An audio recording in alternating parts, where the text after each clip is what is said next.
À cet instant précis, pendant que vous regardez cette vidéo, plus de 20 millions de conteneurs métalliques dorment au fond de l'océan. À l'intérieur, il y a de tout. Voitures de luxe, produits chimiques dangereux, jouets pour enfants, voire des armes.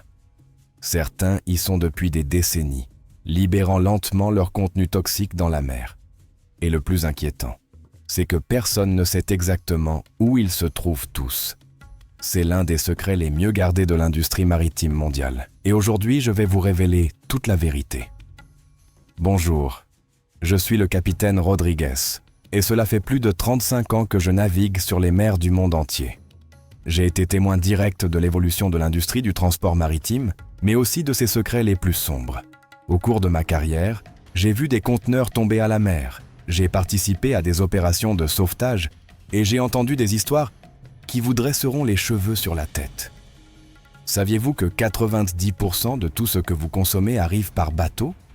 Cette chemise que vous portez, la télévision de votre salon, les médicaments de votre armoire à pharmacie, tout a voyagé des milliers de kilomètres dans ces énormes conteneurs métalliques empilés sur des navires gigantesques.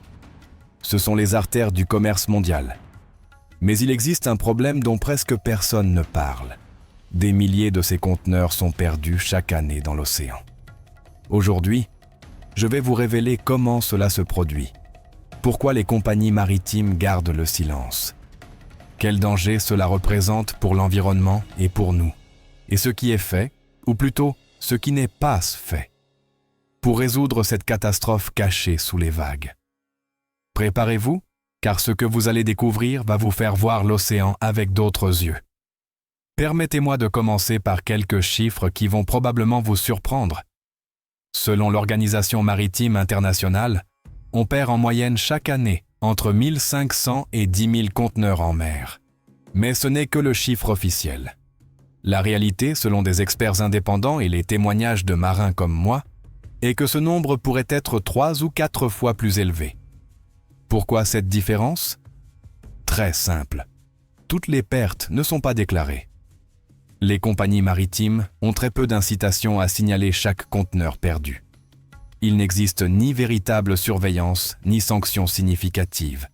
Et c'est là que commence le premier gros problème. On parle de conteneurs qui mesurent entre 6 et 12 mètres de long.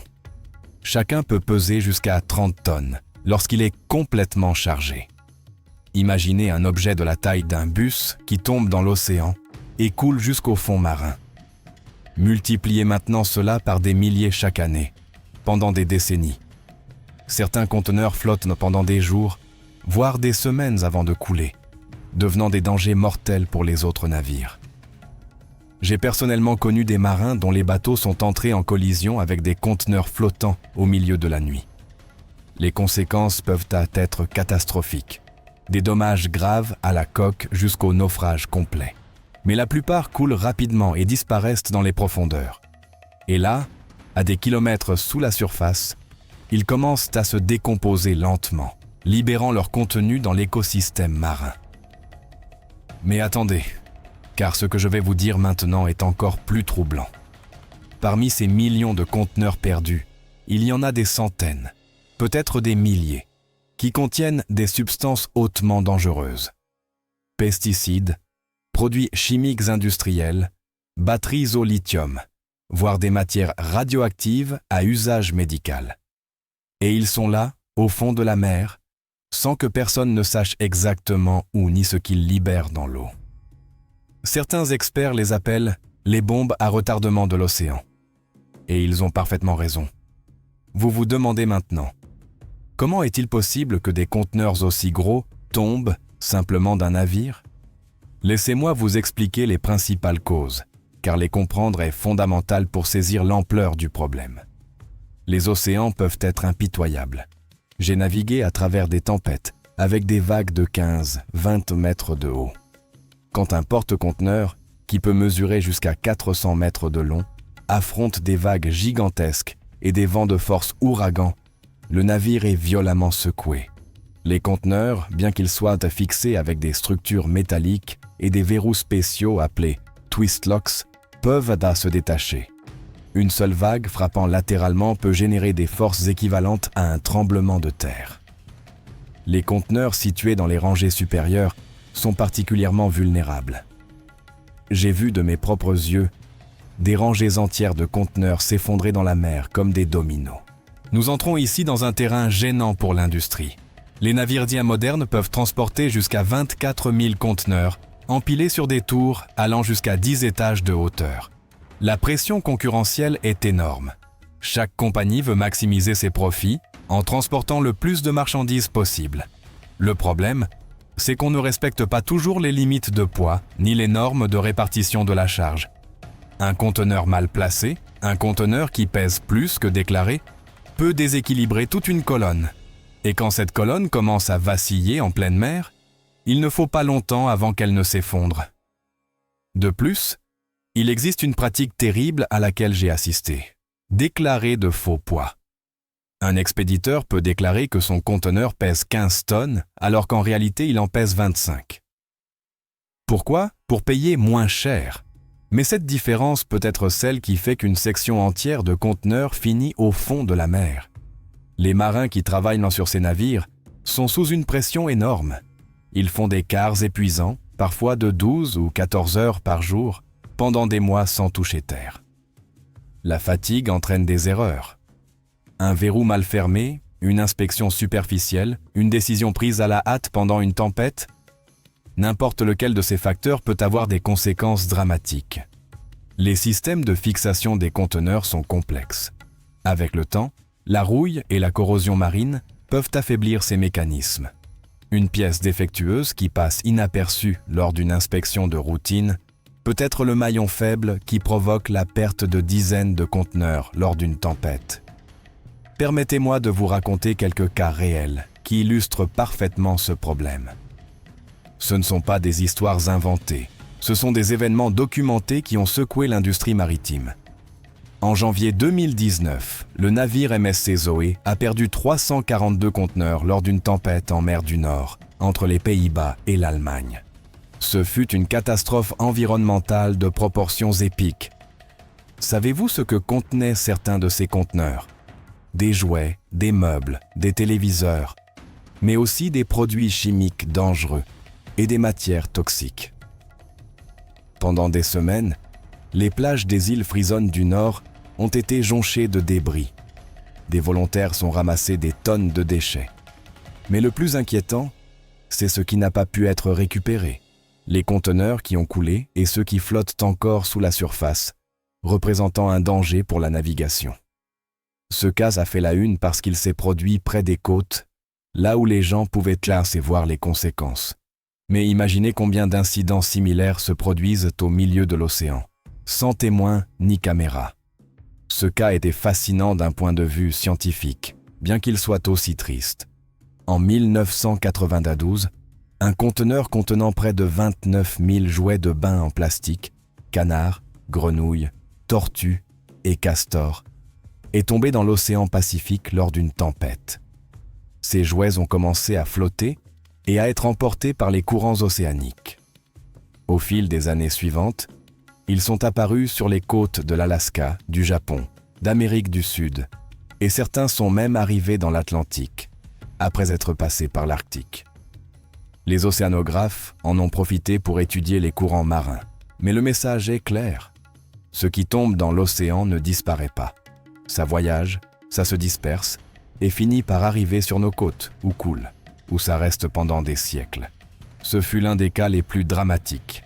Le navire Moll Comfort s'est littéralement brisé en deux au milieu de l'océan Indien. Le bateau transportait plus de 4500 conteneurs. La plupart ont coulé avec les deux parties du navire. À ce jour, personne ne sait exactement ce qu'il y avait dans beaucoup de ces conteneurs, ni où ils se trouvent précisément. Si ces informations vous semblent utiles, je vous invite à vous abonner à notre chaîne. Ici, nous partageons du contenu sur les mystères de la mer, la navigation et les secrets de l'industrie maritime que l'on raconte rarement. Activez la cloche pour ne manquer aucune vidéo, car semaine après semaine, nous abordons des sujets fascinants comme celui-ci. Votre abonnement nous aide à continuer nos recherches et à faire émerger la vérité. Poursuivons maintenant, car ce qui suit est encore plus important.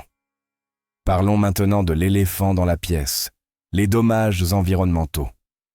C'est l'aspect qui me préoccupe le plus en tant que marin et en tant que citoyen du monde, que nous voulons laisser à nos petits-enfants. De nombreux conteneurs transportent des produits chimiques industriels, solvants, peintures, pesticides, engrais. Quand ces conteneurs se corrodent au fond de la mer, leur contenu est libéré directement dans l'écosystème marin. Ces substances ne se diluent pas simplement dans l'océan comme certains aimeraient le croire. Elles s'accumulent dans la chaîne alimentaire. Les petits poissons les absorbent, les plus gros mangent les petits, et finalement ces poissons finissent dans nos assiettes. C'est nous qui consommons cette pollution. Un seul conteneur de produits toxiques peut contaminer des kilomètres cubes d'eau. Multipliez cela par des milliers de conteneurs répartis dans tous les océans du monde. C'est une catastrophe silencieuse. Une énorme quantité de conteneurs perdus transporte des produits en plastique, jouets, emballages, composants électroniques, vêtements synthétiques. Avec le temps, la pression de l'eau, le sel et le mouvement des courants dégradent ces matériaux et les transforment en microplastiques. Les microplastiques sont des particules si petites qu'il est pratiquement impossible de les nettoyer de l'océan. Les poissons les confondent avec de la nourriture. On a retrouvé des microplastiques dans l'estomac de poissons dans les zones les plus profondes de l'océan, là où l'être humain a à peine mis les pieds. Quand un conteneur de 30 tonnes tombe sur un récif corallien ou un fond marin riche en vie, les dégâts sont catastrophiques et immédiats. Les coraux mettent des décennies, parfois des siècles, à pousser. Un seul conteneur peut détruire en quelques secondes ce que la nature a mis 100 ans à créer. J'ai vu des photos prises par des sous-marins de recherche, montrant des conteneurs rouillés entourés d'écosystèmes morts. C'est déchirant. Les conteneurs eux-mêmes sont en acier, qui rouillent et libèrent du fer dans l'eau. Mais beaucoup sont peints avec des revêtements contenant des métaux lourds comme le plomb, le cadmium et le zinc.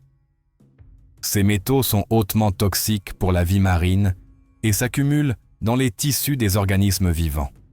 De plus, de nombreux conteneurs transportent des batteries, des composants électroniques et d'autres produits contenant des métaux lourds. Quand ils se corrodent, ils libèrent mercure, plomb et lithium directement dans l'océan. Nous arrivons maintenant à la question à 1 million. Si c'est un problème aussi grave, pourquoi n'en fait-on pas plus pour le résoudre? La réponse est complexe et tient à l'argent, à des réglementations faibles et au manque de volonté politique. Les océans n'appartiennent à aucun pays. Quand un conteneur est perdu en eaux internationales, personne n'a d'obligation légale de le récupérer. Les compagnies maritimes doivent déclarer les pertes, mais les sanctions pour ne pas le faire sont ridiculement faibles par rapport à leur profit de plusieurs milliards. Récupérer un conteneur au fond de l'océan peut coûter des centaines de milliers de dollars, surtout s'il est en eau profonde. Pour une compagnie maritime, il est moins cher de déclarer simplement la perte à l'assurance et de passer à autre chose. Bien que nous vivions à l'ère de la technologie, la plupart des conteneurs n'ont pas de système de suivi GPS. Ça paraît incroyable, mais c'est la vérité. Quand un conteneur tombe à la mer, il disparaît purement et simplement. Personne ne sait exactement où il est. Il existe pourtant des technologies qui pourraient résoudre cela. Transpondeurs GPS, bouées de détresse qui s'activent au contact de l'eau, système de surveillance par satellite. Mais mettre en place ces technologies sur les plus de 40 millions de conteneurs en circulation dans le monde coûterait des milliards de dollars. Et voilà le problème. Qui paie? L'industrie du transport maritime brasse des milliers de milliards de dollars par an. Les compagnies opèrent avec des marges bénéficiaires serrées à cause de la concurrence féroce.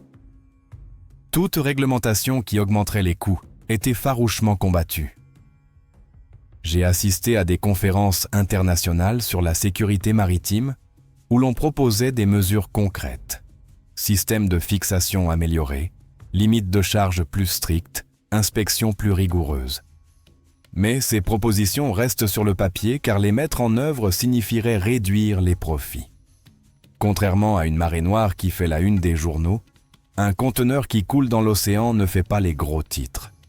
Il n'y a pas d'images dramatiques, pas de plage couverte de pétrole, pas d'animaux visiblement touchés dans l'immédiat. Les dommages sont lents, cumulatifs et invisibles pour le grand public. Cette invisibilité arrange bien l'industrie. Sans pression publique, pas de pression politique. Et sans pression politique, pas de changement réglementaire. Malgré ce tableau sombre, tout n'est pas perdu. Il existe des solutions viables s'il y a la volonté de les mettre en œuvre. Permettez-moi de vous présenter quelques propositions que, en tant que professionnel de la mer, je considère comme fondamentales. La technologie existe. Chaque conteneur devrait être équipé d'un dispositif de suivi GPS permettant de le localiser à tout moment. En cas de perte, les autorités et les entreprises de récupération sauraient exactement où il se trouve. Le coût de ces dispositifs a énormément baissé ces dernières années. On parle peut-être de 100 à 200 $ par conteneur. C'est un investissement minime comparé aux dommages environnementaux et aux risques que représentent les conteneurs perdus. Il nous faut des traités internationaux contraignants qui obligent les compagnies maritimes à déclarer chaque perte, à participer aux opérations de récupération et à payer des amendes significatives qui fassent vraiment mal à leur compte. L'Organisation maritime internationale doit disposer de plus de pouvoirs de contrôle et de sanctions. Actuellement, ces recommandations ne sont que des recommandations. Il faut qu'elles deviennent des lois avec de vraies conséquences. Les systèmes de fixation des conteneurs doivent être repensés. Il existe déjà des prototypes de systèmes électroniques qui alertent l'équipage si un verrou commence à lâcher ou si la pression sur une colonne de conteneurs dépasse les limites de sécurité. On développe aussi des modèles de conteneurs plus résistants à la corrosion et qui flottent plus longtemps avant de couler, offrant ainsi plus de chances de récupération. Il faudrait créer des fonds internationaux financés par l'industrie maritime pour les opérations de récupération de conteneurs. Des équipes spécialisées avec des technologies sous-marines avancées pourraient localiser et récupérer les conteneurs avant qu'ils ne causent davantage de dommages. Il existe déjà des entreprises spécialisées dans la récupération sous-marine. Ce qui manque, c'est le financement et la volonté politique de faire de cela une priorité. Enfin, il faut que plus de gens soient au courant de ce problème. La pression publique peut forcer des changements qui autrement n'arriveraient jamais. Si les consommateurs commencent à exiger que les compagnies de transport maritime soient plus responsables, les entreprises réagiront.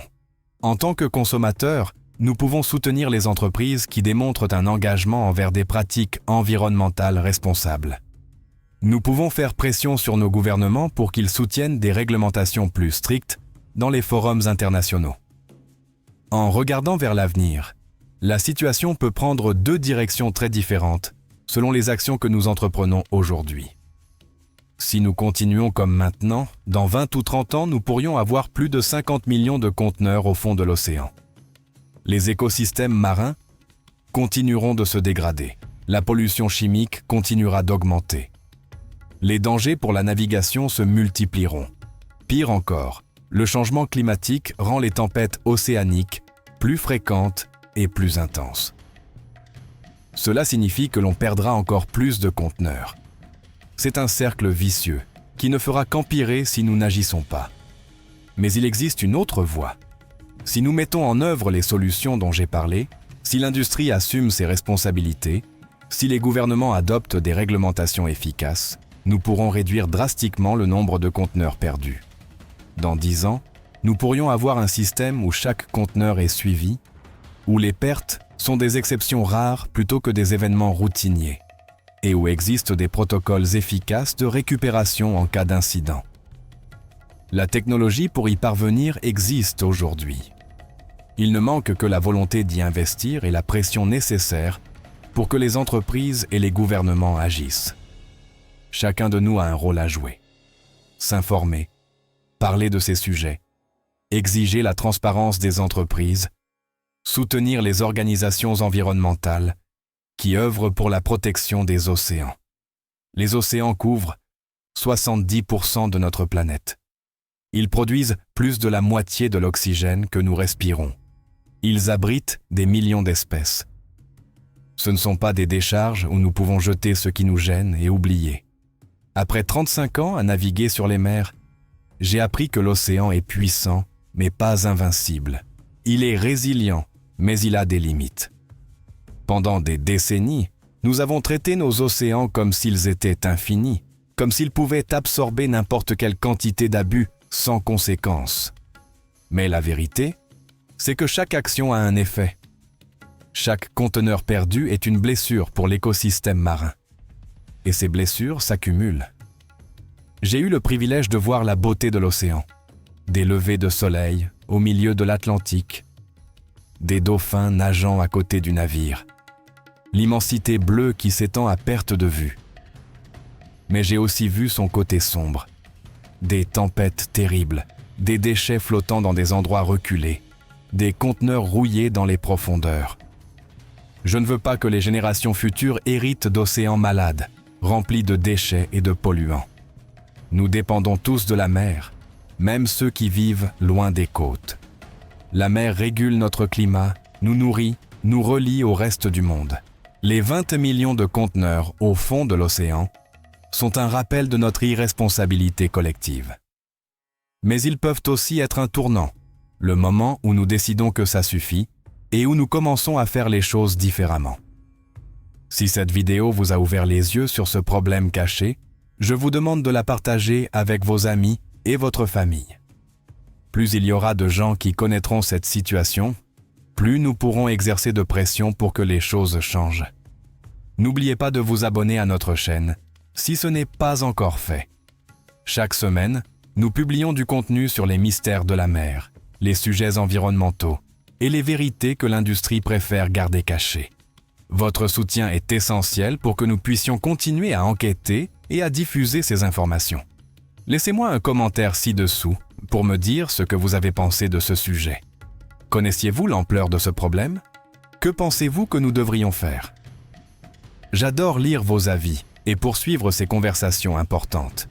Le mystère des 20 millions de conteneurs perdus dans l'océan n'est pas seulement une curiosité fascinante. C'est un avertissement urgent sur la façon dont nous gérons nos ressources, dont nous réglementons le commerce international et, fondamentalement, sur le type de planète que nous voulons pour l'avenir. Nous avons parcouru ensemble ce sujet, de ses causes à ses conséquences, des cas réels aux solutions possibles. Vous avez maintenant les connaissances. La question est, qu'allons-nous en faire? Les océans ont été patients avec nous, mais leur patience n'est pas infinie. Merci de m'avoir accompagné dans ce voyage au cœur de l'un des secrets les mieux gardés du commerce mondial. À bientôt dans la prochaine vidéo, où nous continuerons d'explorer les mystères de la mer. D'ici là, prenez soin de l'océan. Il prend soin de nous.